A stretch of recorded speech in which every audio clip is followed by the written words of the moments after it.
As the crow flies, it's about 8 miles due west from Mahon to Barley Harbour on the banks of Loch Ree. Assuming the crow flies in a straight line, he might just have missed the little village of Newtowncashel nearby. And that would be a pity, because there's much of interest to see here. Strange and wonderful beings inhabiting the place, and a disused limestone quarry that has undergone a kind of transformation. Not bad for a group of part-time workers on a fast community employment scheme. Mind you, they did have the creative input of an artist or two, including that of a local man who just happens to be one of the most renowned wood sculptors in the country.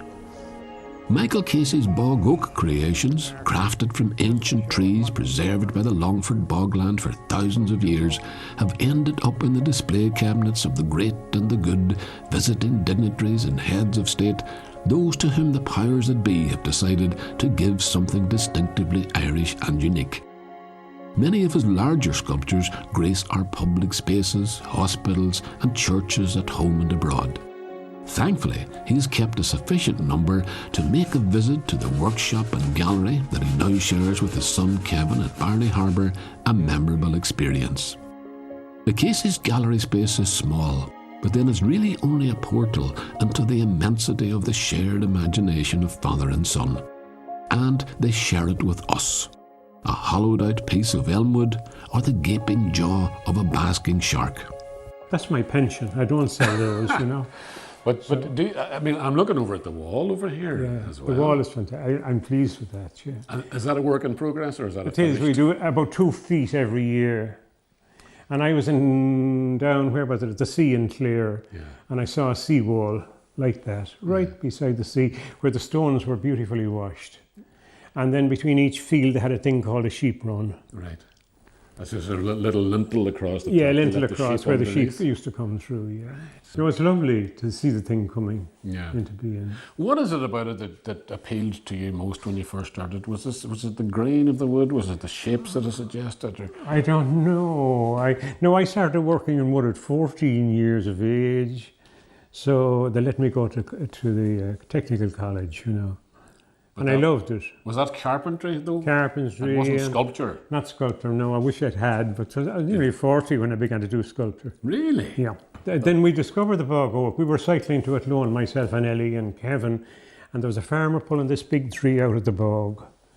And I could see it was black, and I wondered what the hell it was, you know. He broke off a piece and gave it to me. When I brought it home, I began to pare it down and it was black. So that started the thing off, you know, about 1970.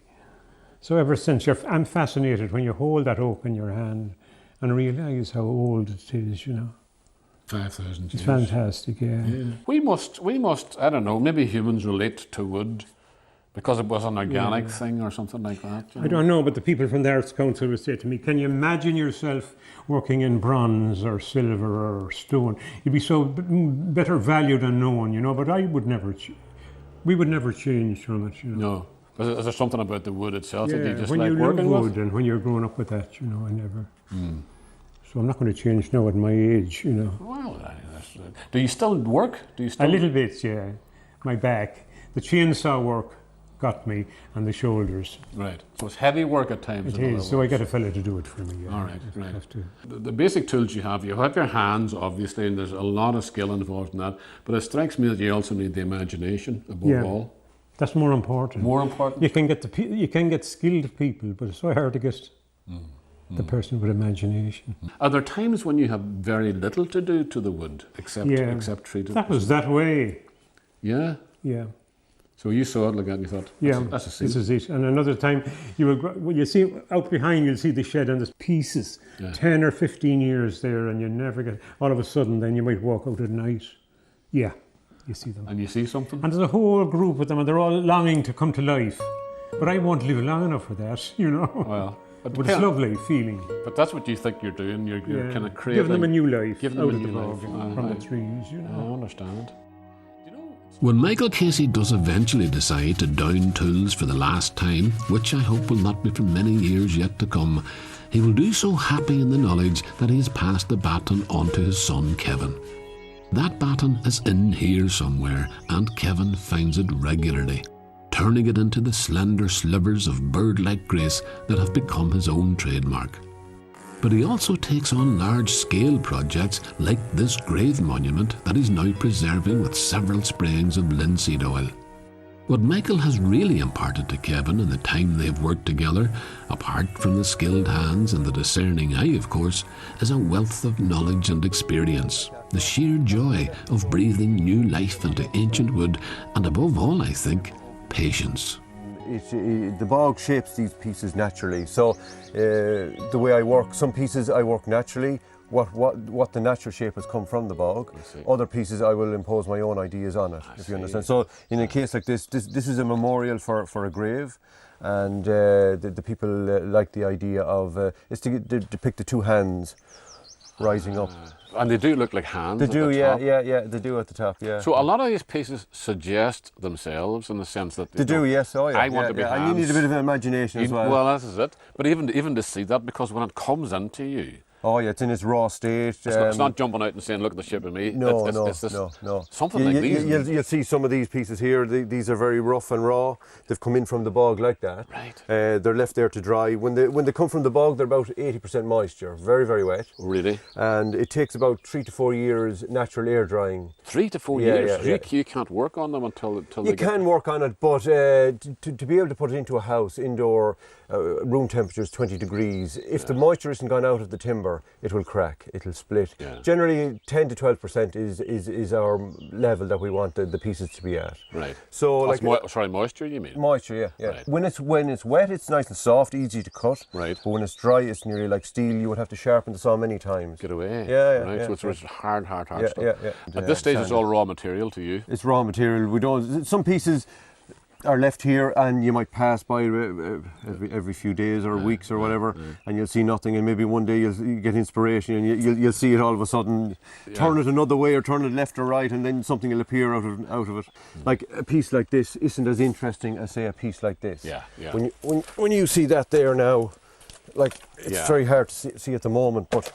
It's something may maybe two figures, maybe a mother and child in the future. I don't know. Yes, Whereas this piece here is a different part of the tree, and it's not as interesting. But all this has I'm sure by the time you're finished with it, yeah, all this loose material has to come off. So the shape may appear from that after you clean it out even. I mean, this is all bog oak, right? And Yes. I'm only take your word for that because I could not possibly tell the difference between this pile and this one in the corner. Yeah. And that's you. This is all bog yew. I just keep them separate for.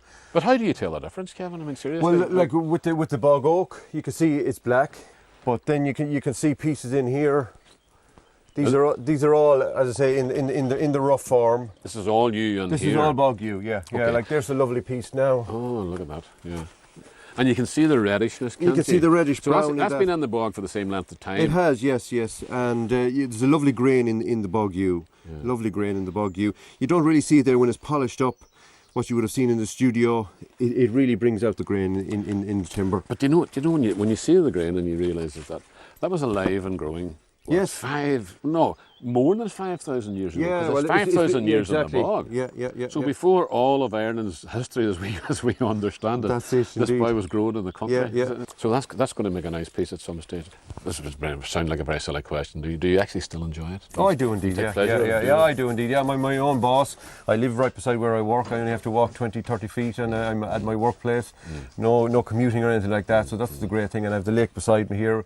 If I fancy going out on the lake and if I'm fed up sanding, I'll go off for a spin in the boat or something like that. It sounds like a wonderful lifestyle. I mean, I'm sure there are good days and bad days and everything else, but you also must, Kevin, get enormous kind of sense of satisfaction when you look at a beautiful thing. You do, yeah. Because like pieces that you work really hard on, and there was a piece last year I didn't really want to give it away. I wanted it for myself. It's certain pieces like that. It's hard to let go.